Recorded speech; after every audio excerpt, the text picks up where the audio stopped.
صحیح میسج جاتا اور اندر سے بھی پریشر پڑتا. گو کہ اس وقت بھارت میں پریشر تو ہے.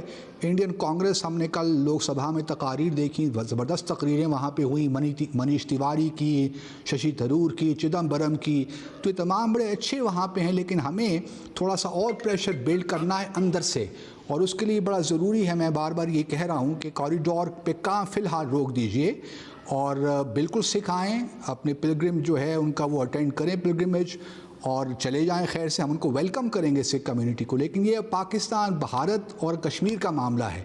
اس میں ہمیں لیت و لال سے کام نہیں لینا چاہیے کہ سکھ کمیونٹی ناراض ہو جائے گی. ہم ان کو قطعاً ناراض نہیں کرنا چاہتے. جو 1974 کا پروٹوکول ہے وہ بالکل ہم اس پہ قائم ہیں. لیکن چونکہ آج نیشنل سیکیورٹی کمیٹی نے یہ کہا ہے کہ جو بائی لیٹرل ارینجمنٹس ہیں ہم اس پہ بھی نظر ثانی کریں گے, تو میرے خیال میں اس وقت بھارت کے اندر سے پریشر بلڈ کرنے کے لیے بہت ضروری ہے کہ کرتارپور کوریڈور پہ فی الحال کام روک دیا. اور بھارت جو باہر سے پریشر کے لیے حکومت کہہ رہی ہے کہ ہم اقوام متحدہ میں معاملہ اٹھائیں گے, سفارتی سطح پر اور زیادہ ایکٹیو ہوں گے, بین الاقوامی برادری آپ سمجھتے ہیں کہ بھارت پر دباؤ ڈالے گی اگر پاکستان بہت اگریسو ڈپلومیسی کرے, اور پاکستان کو کیا کرنا چاہیے؟ دیکھیے بہت اس کے لیے ایفرٹ چاہیے, کیونکہ ہم نے پچھلے 15 سالوں میں کشمیر ڈپلومیسی کو ہم نے کشمیر کو خاص فوقیت نہیں دی. ہماری ساری سفارتکاری میں کشمیر کہیں ہمیں نظر نہیں آتا رہا. ہم بائی لیٹرل ڈائلاگ کی بات کرتے بھارت کے ساتھ کرتے رہے, پھر وہ پرویز مشرف کا 4 پوائنٹ فارمولا آ گیا. اس کے بعد پھر جو انہوں نے 6 جون 2004 میں جوائنٹ اسٹیٹمنٹ سائن کر لی, اس سے کشمیر کی جو اسٹرگل ہے بھارت نے اس کو پورٹرے کرنا شروع کر دیا ایز اف کی دہشت گردی وہاں پہ کوئی ہو رہی ہے. اس کے بعد پھر ہم نے خیر سے 10 جولائی 2015 کو اوفا اسٹیٹمنٹ سائن کر لی بھارت کے ساتھ, جس میں جموں اور کشمیر کا ذکر بھی نہیں تھا. تو ہمارے لیے انٹرنیشنل کمیونٹی تبھی ہمیں سیریس لے گی جب ہم خود سیریس ہوں گے. اب چونکہ ہم لگتا ہے کہ ہم کچھ سیریس ہو گئے ہیں, تو مجھے یقین ہے کہ اگر ہم باہر جائیں گے, لیکن اس کے بہت سے طریقے ہیں اس کو کرنے کے لیے, صرف گورنمنٹ لیول پہ نہیں ہوگا. جو ہمارا کشمیری ڈائسپورا ہے, اوورسیز پاکستانیز ہیں, ہمیں ان کو موبلائز کرنا. جس مثال کے طور پر 15 اگست کو یوم سیاہ منایا جا رہا ہے, تو اب ہم پہ فرض بنتا ہے کہ جو امپورٹنٹ کیپٹلز ہیں دنیا بھر میں, خاص طور پہ لنڈن ہو گیا, New York, Washington D C, Berlin, Paris, ان جگہوں پہ ٹوکیو, ان جگہوں پہ جتنی بھی پاکستانی کشمیری کمیونٹی ہے ان کو ہمیں لانا چاہیے. میں دیکھنا چاہتا ہوں کہ لندن میں 10 ڈاؤننگ اسٹریٹ کے سامنے 15 اگست کو, اور بھارت کے ہائی کمیشن وہاں جو ہے لنڈن میں, ان کے سامنے ہماری ہزاروں لاکھوں کی تعداد میں لوگ نکلنے چاہیے, کیونکہ ہماری بہت بڑی کمیونٹی ہے, تقریباً 1.5 ملین کے قریب پاکستانی اور کشمیری وہاں آباد ہیں یو کے میں صرف. تو ہمیں اب تھوڑا بہت پھر تھنک ٹینکس میں جانا ہے, میڈیا کی طرف جانا ہے, اپنا مدعا پیش کرنا ہے کہ جو بھارت نے اقدامات لیے ہیں اب تو بالکل انہوں نے, دیکھیے کبھی بھی بھارت میں ایسا کام نہیں ہوا کہ جو اسٹیٹ ہے اس کو یونین ٹیریٹری بنا دیا گیا ہو. یونین ٹیریٹری بنتی ہے, اس کے بعد اسٹیٹ بنتی ہے. تو بھارت نے تو اپنے عزائم بالکل ٹھیک کر دیے, لیکن ایک لحاظ سے اچھا بھی ہوا ان دا سینس کہ اب سچویشن جو ہے ریورٹ ہو گئی 1947 تک. جو باتیں تھیں وہ اب سب ختم ہو گئی ہیں, بائی لیٹرلزم ختم ہو گیا ہے. اب ہمیں انٹرنیشنل بین الاقوامی عالمی برادری کے پاس جا کر یہ سارے کام کرنے ہیں, اور ان کو احساس دلانا ہے کہ کیونکہ آگے بھارت نے مظالم اور تیز کرنے ہیں, اسے مجھے قطعاً کوئی شک نہیں ہے. آج 3 دن ہو گئے ہیں وہاں پہ کرفیو لگا ہوا ہے, لوگوں کے پاس کھانے پینے کا سامان ختم ہو گیا ہے, انٹرنیٹ نہیں ہے, تو معاملات وہاں اور سنگین ہونے والے ہیں. اس لیے ہمیں ابھی سے ایک اسٹریٹجی بنانی ہے, کس طرح ہم نے دنیا میں اویئرنیس کریٹ کرنی ہے اس ایشو کو لے کر, اور کس طرح ان کی سپورٹ حاصل کرنی ہے. یونائٹڈ نیشنز سے ممکن ہے آپ جو قرارداد پیش کرنا چاہتے ہیں وہ منظور نہ ہو, لیکن آپ نے کوشش تو کرنی ہے. نتیجہ نہیں نکلتا ہے وہ پھر بات کی باتیں, لیکن اپنی کوشش پوری سنسیریٹی آف پرپز اور سیریسنس آف پرپز کے ساتھ کرنی ہے. جب آپ یہ کریں گے تو مجھے امید ہے کہ کچھ نہ کچھ نتیجہ انشاءاللہ بہتر نکلے. شکریہ عبدالباسط صاحب. پاکستان کے بھارت میں سابق سفیر ہمارے ساتھ موجود تھے. مزید کیا اقدامات ہو سکتے ہیں اس پر بھی بات کر رہے تھے. سابق وزیر خارجہ پاکستان, اس کے علاوہ سینئر رہنما نون لیگ خواجہ آصف صاحب بھی ہمارے ساتھ موجود ہیں. خواجہ صاحب بہت شکریہ. ظاہر ہے آپ لوگوں نے بڑی تنقید کی حکومت پر. حکومت کا جو پچھلے 10-11 ماہ کی خارجہ پالیسی ہے اس پر بھی بہت زیادہ آپ نے تنقید کی. اب جو فیصلے سامنے آئے ہیں, سفیر واپس بھیجنا, اپنا سفیر بلا لینا, ساتھ میں تجارت بالکل ختم کر دینا, اقوام متحدہ میں معاملہ اٹھانا, سفارتی سطح پر اس معاملے کو اٹھانا, آج سمجھتے ہیں کہ یہ بیسٹ پاسبل ریسپانس ہے. آپ مطمئن ہوئے ہیں, اب اپوزیشن مطمئن ہوئی ہے حکومت کے ریسپانس سے؟ دیکھیں شاید دو تین چیزیں ہیں جس سے جو ہے وہ ہمیں جو ہے وہ جو کچھ چیزیں ہیں جو ہم سیاستدان جو ہے نا وہ کرتے ہیں اس کے لیے اپنی لوکل کنزمپشن کے لیے، انٹرنل کنزمپشن کے لیے.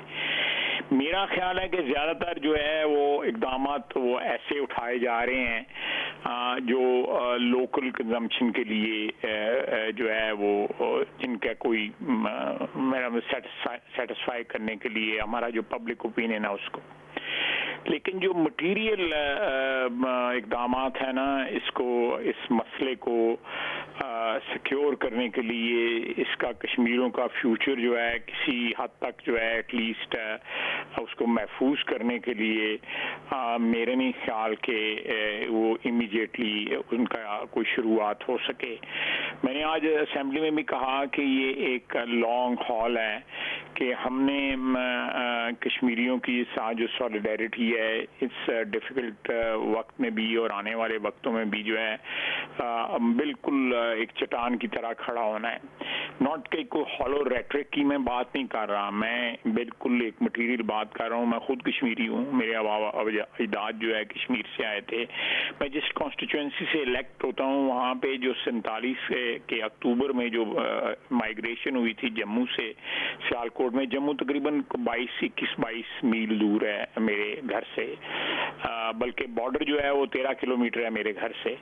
تو یہ ہم لوگوں کی بڑی اسپیشل ایسوسیشن ہے کشمیریوں کے ساتھ، سیالکوٹیوں کی اور دوسرے لوگ جو بارڈر پہ یا ایل او سی کے ساتھ رہتے ہیں یا ورکنگ باؤنڈری کے ساتھ رہتے ہیں.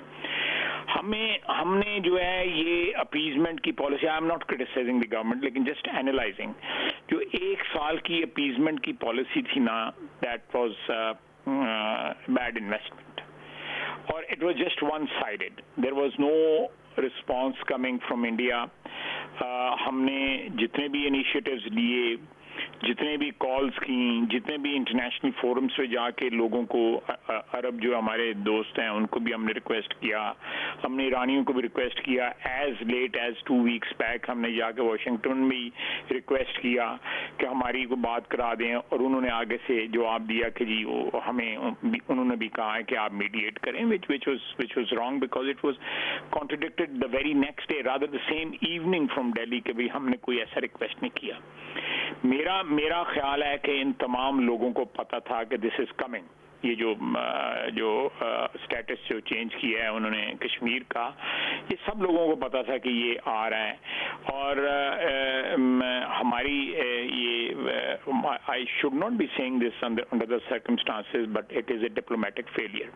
اصل اگر اب جو اقدامات ہیں اس کو آپ انڈورس کرتے ہیں کہ یہ ایسے اقدامات ہیں جو آج حکومت نے کیے، ظاہر پارلیمنٹ میں جو آپ نے تقریر کی اس میں بھی آپ نے اپیزمنٹ کی بات اور 1 سال کی حوالے سے جو اقدامات حکومت کے اس کو کرٹیسائز کیا تھا، اب جو اقدامات اٹھائے ہیں اس کو آپ سپورٹ کرتے ہیں یا آپ سمجھتے ہیں اس سے بھی بہتر ہو سکتا تھا؟